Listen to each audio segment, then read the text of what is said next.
Welcome guys to Pimblett MMA channel. In today's video we'll speak about the Paddy Pimblett versus Jared Gordon's fight. Actually we've been going to speak about the main event of the UFC 282, which was Blachowicz versus Ankalaev. However, it was a draw, and for this reason we won't discuss it, and instead we'll speak about the Paddy Pimblett's fight and discuss whether he is the future of the UFC. Watch the video till the end, like our videos, and of course watch our striking tutorials that we post every week on this channel. I've had a lot of people criticizing Paddy Pimblett for this fight. However, in my opinion, it was a good fight for him. He has, talking about his advantages, he has good kicks really. At the long distance he's good, however in terms of boxing he has great problems. And especially he has problems with defense, since he's standing in a karate stance like this. He's throwing a lot of kicks, and when his opponent is coming to him with left hook, then he has these problems that his hands are down and he can't react in time just to block it. And for this reason he got rocked several times by Jared Gordon, and in my opinion he has really to improve his defense in terms of left hooks or left straight punches, since while he will be fighting against a strong punching left-handed man standing in the southpaw stance, for instance someone like Dustin Poirier in the future, then with Paddy Pimblett standing like this and absorbing most of his opponent's punches, especially coming from this side. Because look, Paddy will have his left hand into the front, okay, right to the back, and he has his stance like this. For this reason, all left punches from his opponent will be coming just on the jaw, and with someone heavy hitting, or for instance someone throwing an overhand or left hook, Paddy will be really vulnerable to it, and we've seen this in this fight. So in terms of development, Paddy definitely has to work on his boxing, and especially on his boxing defense, in terms of raising his hands when his opponent is punching. Of course, at that moment he will be more vulnerable for takedown, since with his hand high it will take more time to sprawl and to put underhooks if his opponent will be going for a double leg. However, you won't really need this defense if you got KO'd with a left hook, really.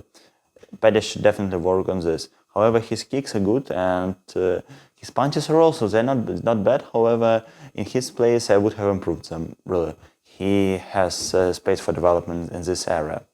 And while he's attacking, also he has his hands down all the time, which is really not good while you are throwing a long combination. Because because of my costume, it's a little bit difficult to show proper techniques. However, I mean that when you're coming like this and you're protected with the hand, it's okay. And you're going for a long combination, you go 1, 2, 3. You see, all the time I'm protected. However, if I'm coming like this, 1, 2, 3, with my face to the front, okay, then my jaw is open, and for this reason I may be counterattacked by someone throwing an overhand, or maybe a left hook, and for this reason Paddy is very vulnerable to this. However, good kicks make the job. In terms of wrestling and grappling, I think that Paddy really has very good grappling. Really, I like it. I like his jiu-jitsu very much, and what I like particularly about him is that yes, he has average wrestling and very moderate takedown defense. However, when his opponent is coming for takedowns and Paddy is attacking at once, he's trying to go either for guillotine or for some different choke, and while being on his back, he's attacking all this time. And for this reason, even though his opponent takes him down, still this opponent is endangered. Well, this is great about Paddy's game, about Paddy's fights. I definitely like this. However, I think that he has also space for improvement in terms of wrestling. However, his grappling and jiu-jitsu is great. I definitely like it, and in this fight it was very helpful, since even though Jared Gordon was able to take him down, Paddy was attacking him. It was Paddy who was making the real danger, and when Paddy was not able to do this, he just stood up. He's really a good, relevant fighter, and I definitely like him. Some people may disagree that he won this fight. However, in my opinion, it was the first rounds were taken by Paddy. Really, in the first round, he was attacking. He was throwing a lot of punches. Throwing a lot of kicks, trying to deliver pressure on his opponent. However, in the end of the round, he was taken down. But at the same time, even after being taken down, he was able to stand up, and he was attacking. He was attacking. He was a dangerous guy.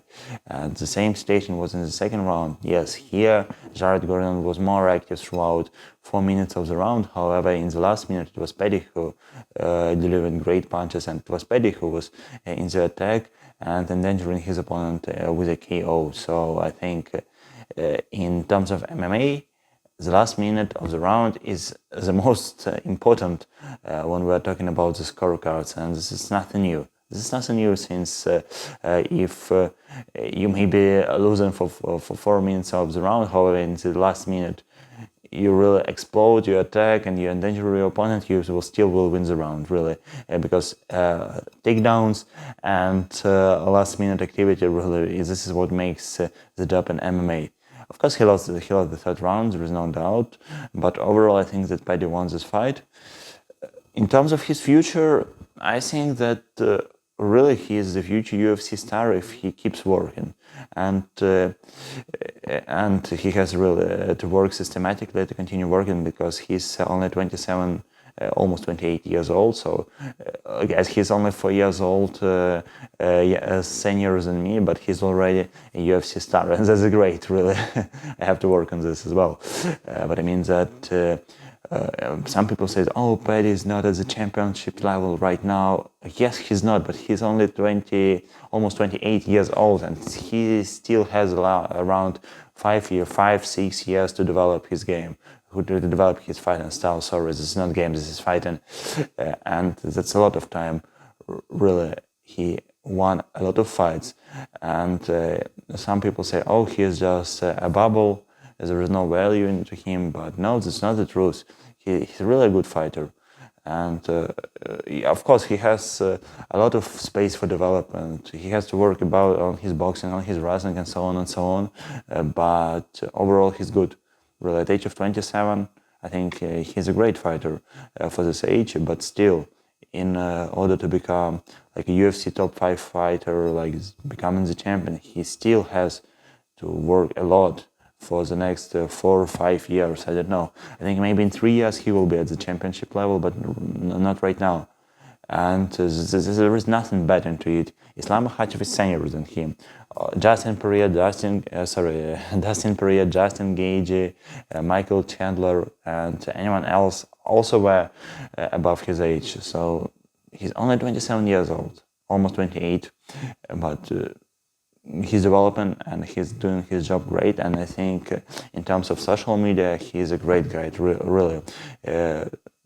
I think that a lot of people has to appreciate his activity, since because of it, a lot of people watch UFC fights because of guys like him. And I think that he's really doing his job well, and in the future, if he keeps working hard, then he will become a UFC superstar. Thank you guys for watching this video. Subscribe to Team Babenko MMA channel, like our videos, and of course watch our striking tutorials and share it with your friends. Thank you.